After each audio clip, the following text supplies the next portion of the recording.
آج ہر انسان کامیابی چاہتا ہے۔ ہر انسان کے دل میں یہی خواہش ہے کہ میں کامیاب ہو جاؤں، میں بلندیوں کے مقام کو چھو لوں تاکہ لوگ میری تعظیم کیا کریں، لوگ مجھے عزت کی نگاہوں سے دیکھا کریں، معاشرے میں مجھے عزت ملا کرے۔ لیکن حضرات محترم، ہر انسان کامیابی تو چاہتا ہے، لیکن کامیابی کیسے ملے یہ انسان بھول چکا ہے۔ یہ انسان کو معلوم نہیں رہا کہ آخرکار ہم کامیابی تک پہنچے کیسے۔ ہم کامیاب اس کو سمجھ رہے ہیں، آج ہم اس کو کامیاب سمجھتے ہیں جس کے پاس مال و دولت ہو، جس کے پاس بنگلہ ہو، جس کے پاس گاڑیاں ہوں، جس کے پاس خوب زیادہ پیسہ ہے، ہم اسے مالدار سمجھ رہے ہیں۔ نہیں دوستوں، وہ مالدار تو ہے لیکن کامیاب نہیں ہے۔ اس لیے اگر پیسے سے کامیابی ہوتی تو فرعون بہت بڑا کامیاب کہلایا جاتا۔ وہ فرعون جو کہ دنیا پر حکومت کرتا تھا، بڑی بادشاہت اس کے پاس تھی، بہت ہی مال و دولت اس کے پاس تھا، لیکن دنیا اسے کامیاب نہیں کہتی ہے۔ ہر کوئی یہی کہتا ہے اللہ تبارک و تعالیٰ کا گستاخ، اللہ تبارک و تعالیٰ نے اسے ہلاک کر دیا، لشکر کے ساتھ دریائے نیل میں وہ ڈبو دیا گیا۔ کوئی اسے کامیاب نہیں کہتا۔ اگر کامیابی بہادری کی وجہ سے ہوتی، پیسے کی وجہ سے ہوتی تو نمرود بہت بڑا کامیاب کہلایا جاتا۔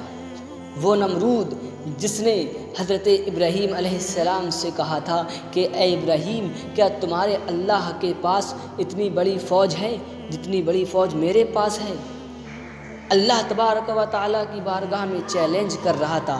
اللہ تبارک و تعالیٰ نے مچھر کے ایک گروہ کو حکم دیا، مچھر کے گروہ نے نمرود کے اتنے بڑے لشکر کو پل بھر میں ہلاک کر دیا، پل بھر میں برباد کر دیا، اور ایک لنگڑا مچھر جو نمرود اتنی بڑی بڑی باتیں مارتا تھا، اس کو ایک لنگڑے مچھر نے ہلاک کر دیا۔ دنیا اسے کامیاب نہیں کہتی ہے۔ اگر کامیابی مال و دولت سے ہوتی تو شداد بہت بڑا کامیاب کہلایا جاتا۔ وہ شداد جس نے اللہ تبارک و تعالیٰ کی جنت کے مقابلے میں اس دنیا میں جنت بنائی۔ اس نے اہل علم کی زبانی سنا تھا کہ ایک مالک حقیقی ہے جسے اللہ رب العزت کہا جاتا ہے، اسی کی عبادت کی جائے، اسی کی پرستش کی جائے۔ اگر ہم ایسا کریں گے تو اللہ تبارک و تعالی ہمیں جنت عطا فرمائے گا، وہ ہم سے راضی ہو جائے گا، ہمیں جنت میں جگہ عطا فرمائے گا۔ وہ جنت کیسی ہوگی؟ اہل علم نے بتایا تھا وہ جنت کیسی ہوگی، اس میں سونے چاندی کے محلات ہوں گے، اور چھوٹے چھوٹے پتھروں کی جگہ ہیرے جواہرات استعمال کیے گئے ہوں گے، دودھ و شہد کی نہریں ہوں گی۔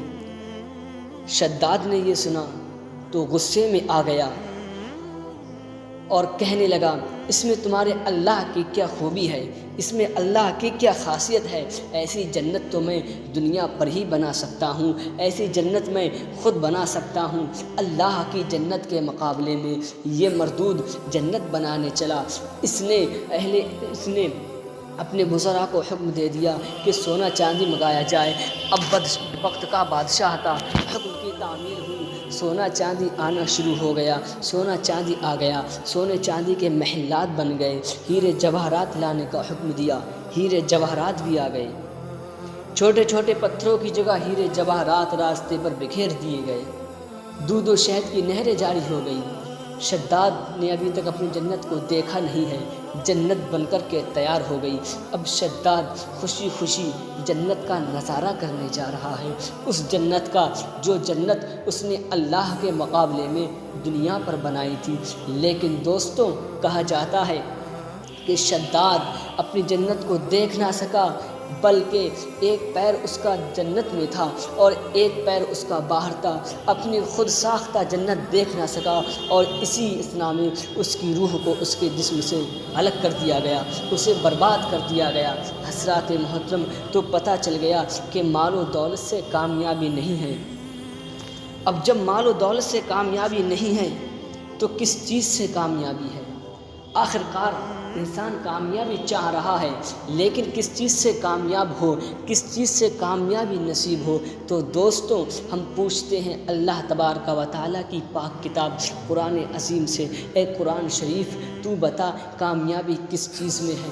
تو قرآن کہتا ہے، 30واں پارہ کھولیے، 30واں پارہ کھولا جاتا ہے، اللہ رب العزت ارشاد فرماتا ہے، قد افلح من تزکیٰ وذکر اسم ربہ فصلی۔ تحقیق کے مراد کو وہ پہنچا، کامیاب وہ ہوا جس نے اپنے نفس کا تزکیہ کر لیا۔ کون کامیاب ہوا؟ قرآن کسے کامیاب کہتا ہے؟ قرآن کہتا ہے وہ کامیاب ہوا جس نے اپنے نفس کا تزکیہ کر لیا، یعنی جس نے اپنے نفس کو گناہوں سے پاک کر لیا، جس نے اپنے آپ کو گناہوں سے بچا لیا، وہ کامیاب ہو گیا۔ ایک نسخہ قرآن نے بتایا، آگے چلتے ہیں۔ قرآن فرماتا ہے وَذَكَرَ اسْمَ رَبِّهِ، اور جس نے اپنے رب کے نام کا ذکر کیا وہ کامیاب ہوا۔ رب کا نام جس نے ذکر کیا وہ کامیاب ہو گیا، وہ عزت پا گیا۔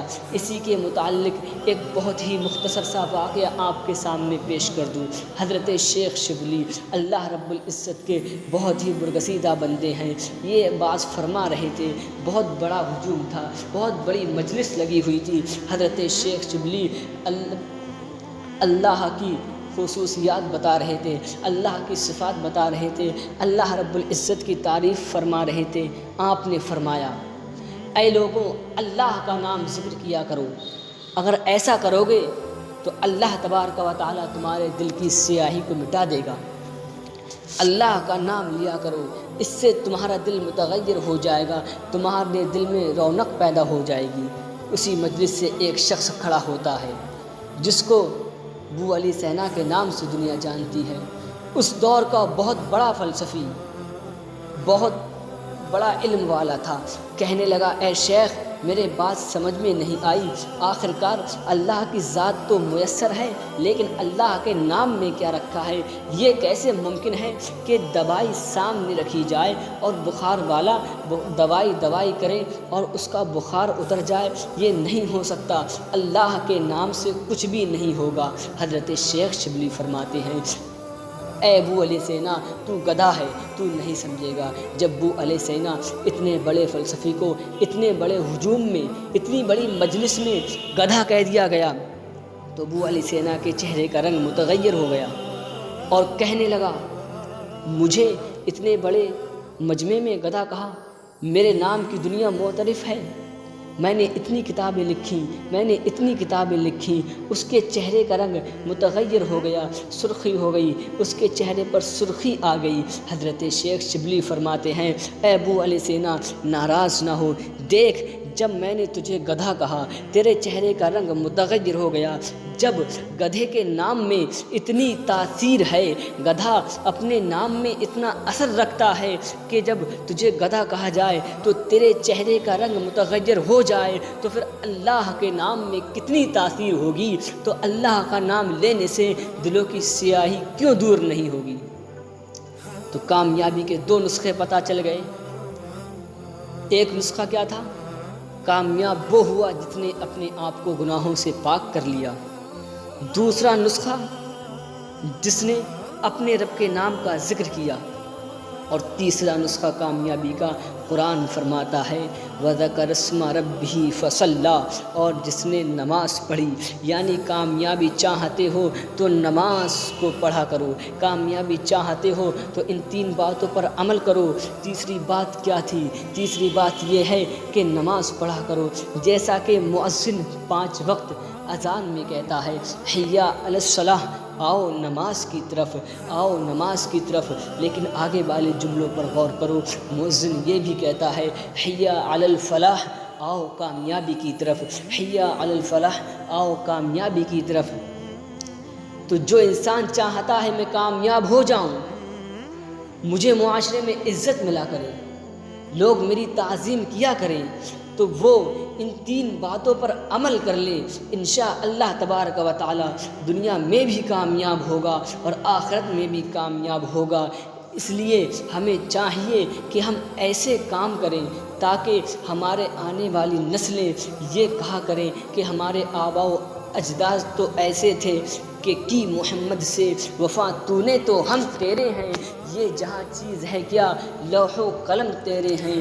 ہمیں چاہیے ہم ایسے ہی کام کریں، اللہ سے، اللہ کے رسول سے محبت کریں اور ان 3 باتوں پر عمل کریں تو انشاءاللہ تبارک و تعالی ہم کامیابی کو پہنچ سکتے ہیں۔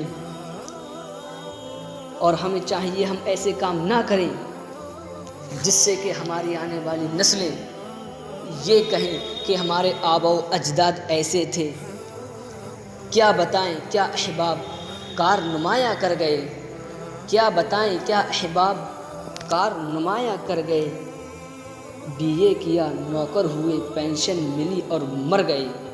یہ نہ کہیں ہمارے بچے، بلکہ ہمارے بچے وہی گزشتہ شعر کہیں کہ محمد سے وفا تو نے تو ہم تیرے ہیں، یہ جہاں چیز ہے کیا لوح و قلم تیرے ہیں۔ السلام علیکم ورحمۃ اللہ۔